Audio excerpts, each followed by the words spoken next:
الحمد لله رب العالمين، وأشهد أن لا إله إلا الله وحده لا شريك له، وأشهد أن محمدا عبده ورسوله صلى الله وسلم عليه وعلى آله وأصحابه أجمعين.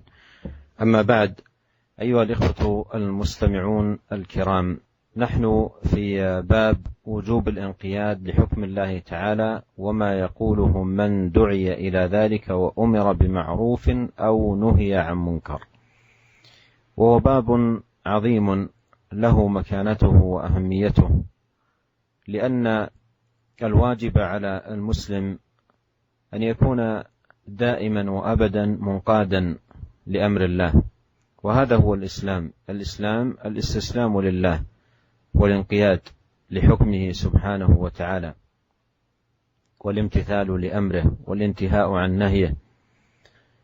فالمصنف رحمه الله عقد هذه الترجمة لبيان وجوب الانقياد لحكم الله وما يقوله من دعي إلى ذلك وأمر بمعروف أو نهي عن منكر.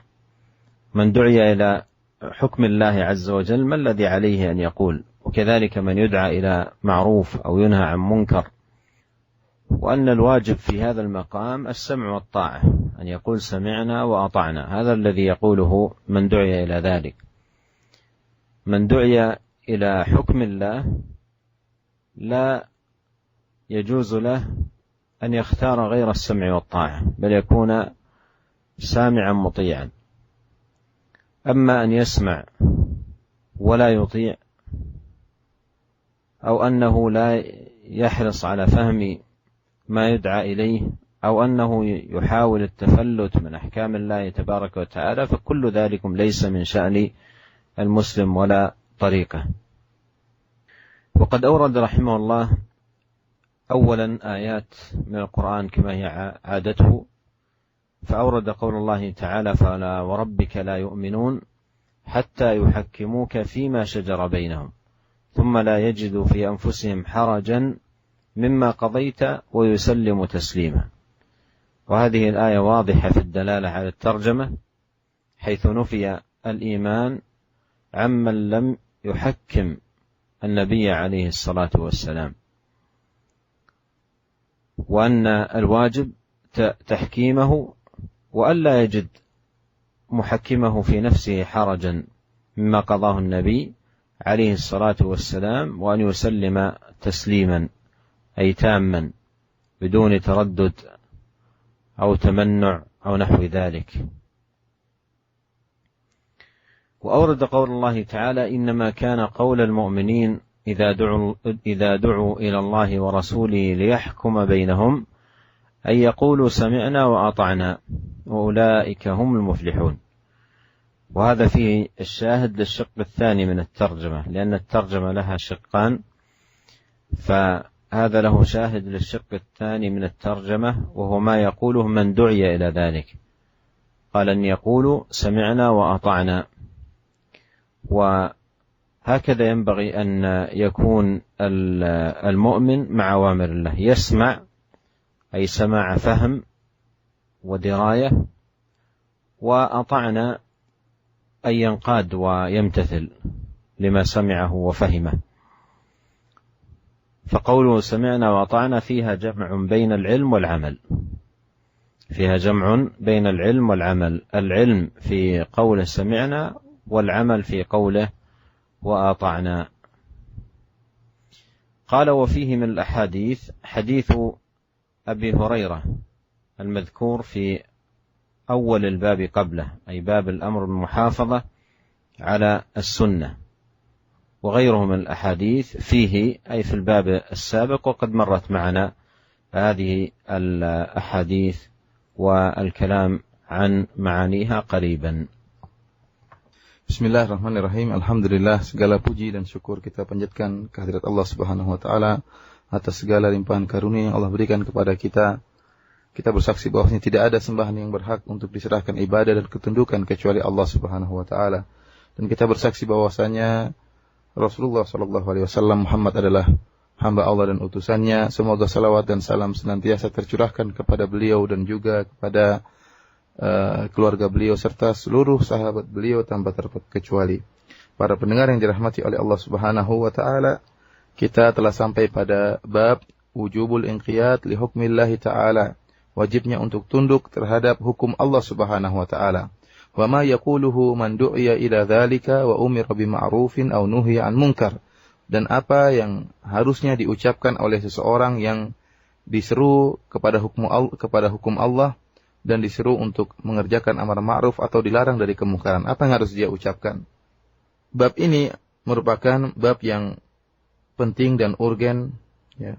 Karena yang wajib bagi seorang muslim untuk senantiasa tunduk kepada hukum Allah Subhanahu wa taala. Senantiasa dan selalu tunduk kepada hukum Allah Subhanahu wa taala, tunduk kepada perintah Allah Subhanahu wa taala. Dan ketundukan inilah hakikat daripada Islam. Karena kita tahu Islam dari istislam, yaitu pasrah dan tunduk, menyerahkan diri terhadap hukum-hukum Allah Subhanahu wa taala. Tunduk tatkala diperintahkan oleh Allah Subhanahu wa taala dan tunduk tatkala dilarang untuk menjauhi larangan-larangan Allah Subhanahu wa taala. Imam Nawawi rahimahullah dalam bab ini ya menjelaskan tentang wajibnya kita tunduk kepada hukum Allah dan juga menjelaskan tentang apa sih yang wajib diucapkan oleh seorang tatkala diperintahkan untuk berhukum dengan hukum Allah dan diperintahkan untuk melaksanakan kema'rufan dan menjauhi perkara yang mungkar. Yang wajib yaitu dia adalah mendengar dan taat. Dan dia mengatakan, sami'na wa ata'na. Kami dengar dan kami taat. Barang siapa yang diajak untuk berhukum dengan hukum Allah Subhanahu wa taala, ya, maka tidak boleh bagi dia untuk memilih pilihan yang lain. Dia hanya boleh mendengar dan taat. Itulah seorang muslim. Adapun jika dia memilih pilihan yang lain, dia mendengar namun tidak taat, atau dia mendengar namun dia berusaha pura-pura tidak paham supaya tidak bisa melaksanakan, ya, dia dengar tapi dia tidak paham, ya, berusaha tidak paham dengan perintah Allah Subhanahu wa taala. Atau dia sudah mendengar dan dia sudah mulai taat akan tapi dia berusaha, ya, meninggalkan ketaatan tersebut berlepas dari perintah-perintah Allah Subhanahu wa taala, maka ini bukanlah sikap seorang muslim.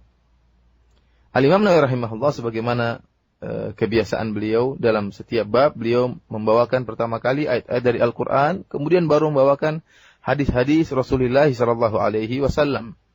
Adapun ayat pertama yang beliau bawa yaitu firman Allah Subhanahu wa taala dalam surat An-Nisa ayat 65, di mana Allah Subhanahu wa taala berfirman, "Fala wa rabbika la yu'minuna hatta yuhakkimuka fi ma shajara bainahum, thumma la yajidu fi anfusihim harajan mimma qadaita wa yusallimu taslima." Ya. Demi Rabb engkau, sungguhnya mereka tidak beriman sampai mereka menjadikan engkau sebagai hakim atas perkara yang mereka perselisihkan di antara mereka.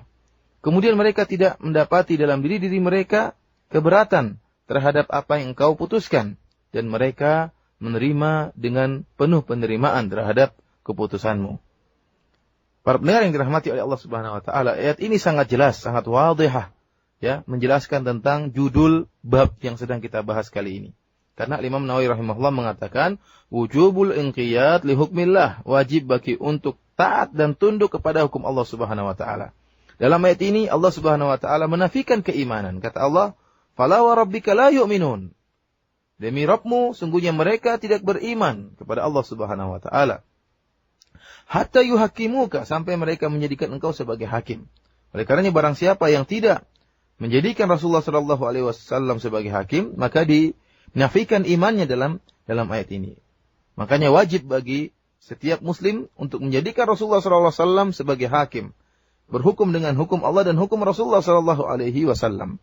Kemudian Allah menegaskan lagi, "Tsumma la yajidu fi anfusihim harajan."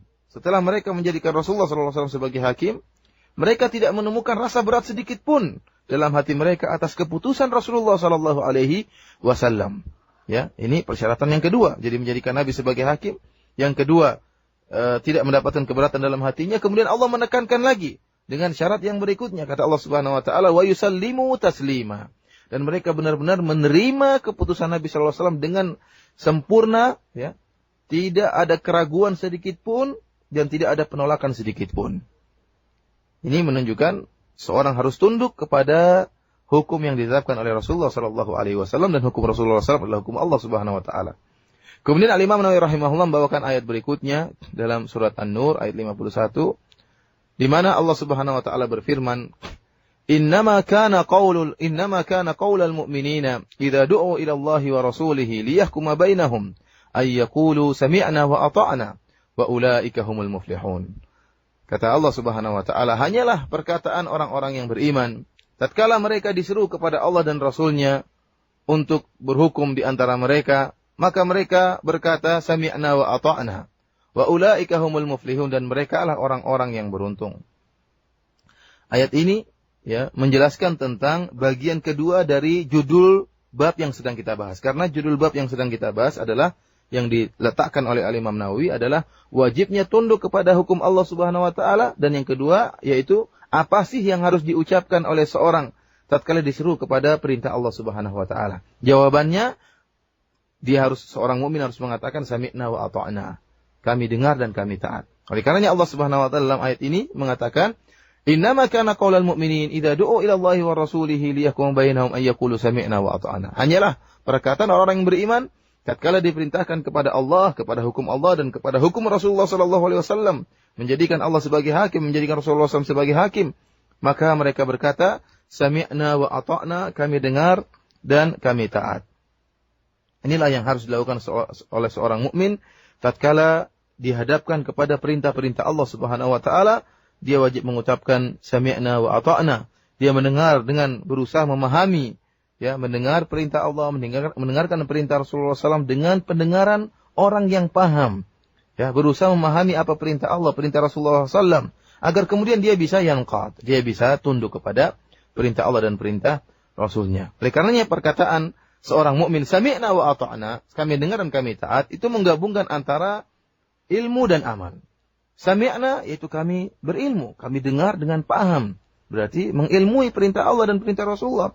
Kemudian selanjutnya apa? Konsekuensinya amal perbuatan. Wa ata'na, dan kami taat kepada perintah Allah dan Rasulnya, itu mendengarkan dengan menjalankan dan tunduk kepada perintah-perintah tersebut. Kemudian Al-Imam Nawawi rahimahullah menyebutkan hadis-hadis setelah ayat-ayat yang tadi beliau sebutkan.